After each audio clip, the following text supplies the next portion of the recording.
Imagine waking up one morning to a letter that turns your world upside down. That's exactly what happened to me. I was sipping my morning coffee when I noticed a bright, official-looking envelope sitting on my kitchen counter. The moment I saw the logo, my heart sank. It was from the HOA. I tore it open, expecting maybe a friendly reminder about some minor community guideline. Instead, my eyes locked on a sentence that made my stomach drop. You are hereby fined $500 for an unauthorized fence installed on your property. A fence?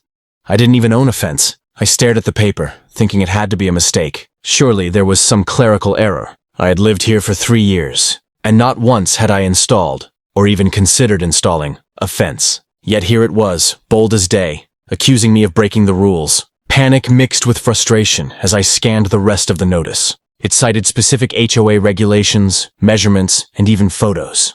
Photos! I squinted at the images, recognizing the backyard immediately. But it wasn't mine. I felt a surge of anger and disbelief. How could this happen? How could someone blame me for something I didn't even own? I immediately called the HOA office, hoping to resolve the mistake. The voice on the other end was polite but firm. Our records show the fence belongs to your property, they insisted. I tried to explain that this was impossible, that they must have confused addresses, but it was like talking to a brick wall. Every explanation I offered was met with the same rehearsed response. The fine stands until corrected. It felt like my life had been put on hold. I spent the next hour pacing my living room, trying to figure out how to prove my innocence. That's when I noticed something.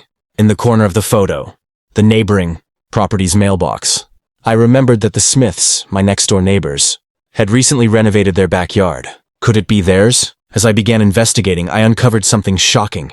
This wasn't just an innocent mistake. Karen, the HOA board member notorious for enforcing rules with zero flexibility, had somehow decided to target me for something I had nothing to do with. It was personal, punitive, and, based on what I would soon discover, even legally questionable. Little did I know, this was only the beginning.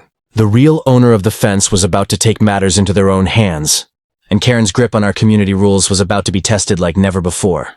After spending hours going over the HOA notice and the photos, I knew I had to find the real owner of the fence. If I could prove that it wasn't mine, maybe, just maybe, I could finally put an end to this nightmare. But how do you convince a stubborn HOA member that they've made a mistake? I started by knocking on my neighbors' doors. The first few faces were friendly, but they shook their heads. No, they hadn't installed a fence recently. One elderly couple even chuckled, suggesting maybe Karen had finally found her new target. But then, I met Mr. Thompson, who lived 2 doors down. He had a clipboard in his hand, clearly surveying the neighborhood for some HOA inspection. When I mentioned the fence, his expression changed. His brow furrowed, and he motioned for me to follow him to his backyard. There it was, the exact fence in the photos. He sighed, shaking his head. I installed this last month, he admitted. But the HOA hasn't updated their records yet. Relief washed over me, mixed with frustration. How could Karen have ignored the truth this long? Mr. Thompson had receipts, contractor documents, even email confirmations with the HOA about the fence.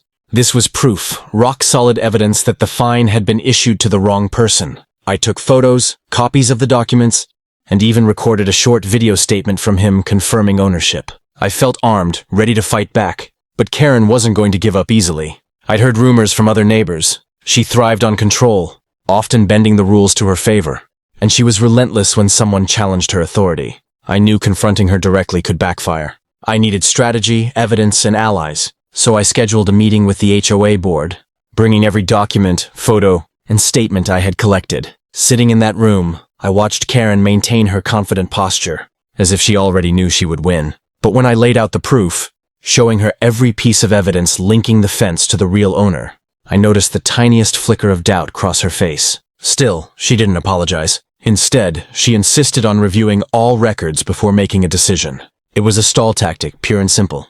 And I knew that if the board didn't act soon, I could be stuck paying fines for someone else's property. That's when Mr. Thompson decided he had had enough. He wasn't just going to stand by and watch Karen mislabel him or anyone else. He contacted a lawyer to address the situation legally, something Karen clearly hadn't expected. The dynamic was shifting, and suddenly, the battle over a simple backyard fence had escalated into a full-blown legal showdown. The question now wasn't whether the fence was mine, it was whether Karen could continue enforcing rules without accountability. And little did we know, what started as a small HOA dispute was about to expose much bigger problems in our community. The next few days were a whirlwind of emails, phone calls, and tense discussions. Mr. Thompson's lawyer had officially filed a complaint against the HOA, citing wrongful fines and mismanagement of property records. Suddenly, what seemed like a small backyard dispute had snowballed into a legal battle that could set a precedent for the entire community.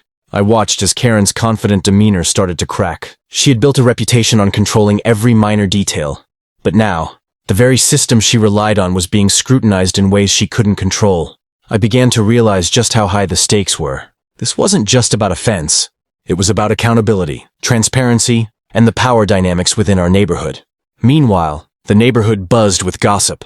Some residents supported Karen, believing she was enforcing the rules as intended.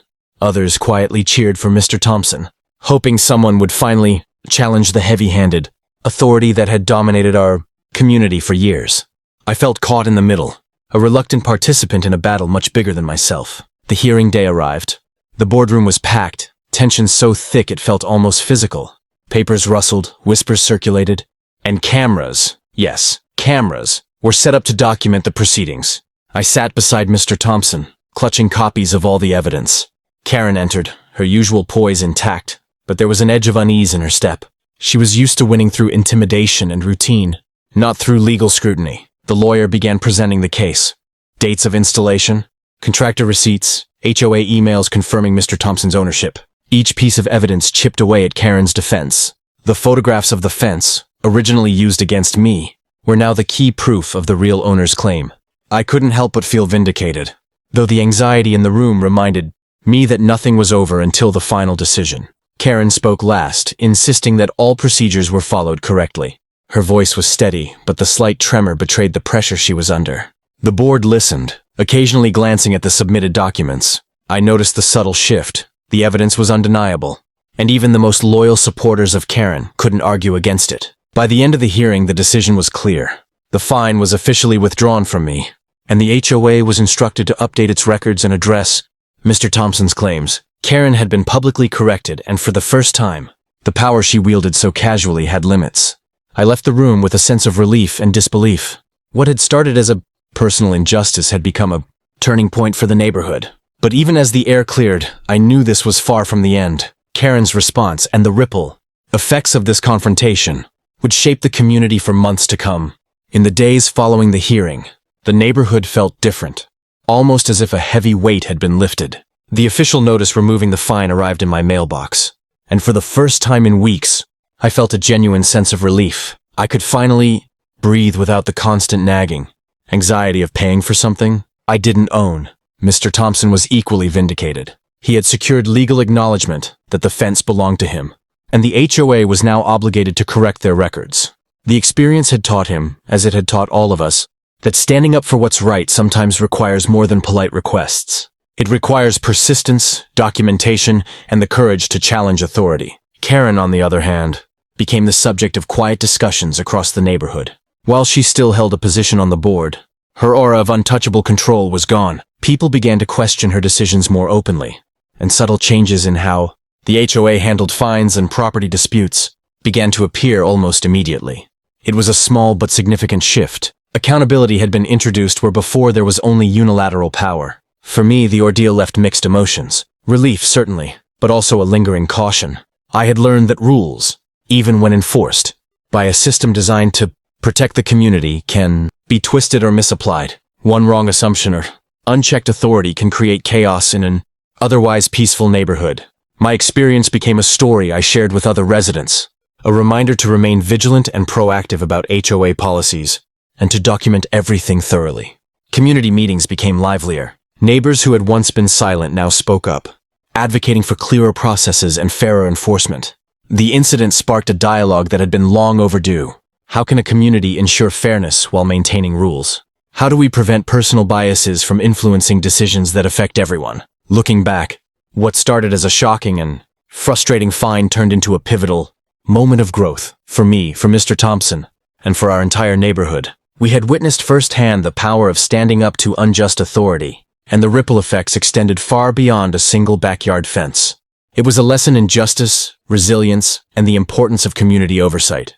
As I walked past the fence, now properly acknowledged as Mr. Thompson's, I couldn't help but smile. What had once been a source of stress and anger had become a symbol of accountability. And for anyone watching, remember this. Sometimes the smallest disputes reveal the biggest truths about fairness, courage, and community. If you enjoyed this story, make sure to like, comment, and subscribe for more unbelievable HOA and Karen drama. Your support helps the channel grow. Don't forget to hit the notification bell so you never miss a new episode.